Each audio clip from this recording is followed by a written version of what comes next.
ඔන්න මම ඔයාගෙන් ප්‍රශ්නයක් අහනවා. හැබැයි මට ඇත්තම උත්තරේ ඕනේ.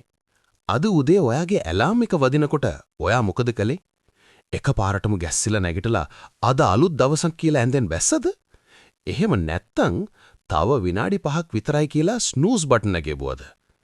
ඇයි ඔයාට ඒ වෙලාවට ඔයා ඇත්තටම කරන්න ඕන දේ කරන්න බැරි වුනේ? තව උදාහරණයක් ගමු. ඔයා තීරණය කරනවා අද ඉඳන් මම ඩයට් එකක් කරනවා කියලා. හැබැයි රෑ වෙලා ගෙදර අය රහට කොත්තු පාටියක් දානකොට අන්තිමට ඔයා නොදැනුවත්වම කොත්තු එක කාලා ඉවරයි.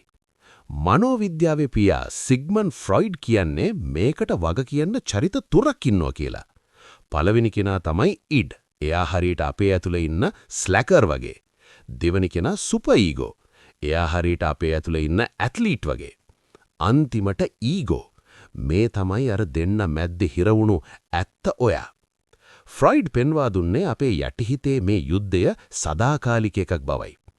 ඊළඟ පාර ඇලාම් එක ස්නූස් කරනකොට මතක තියාගන්න මේ වගේ තවත් දේවල් දැනගන්න ෆැක්ට් කෝටෙක්ස් සබ්ස්ක්‍රයිබ් කරන්න.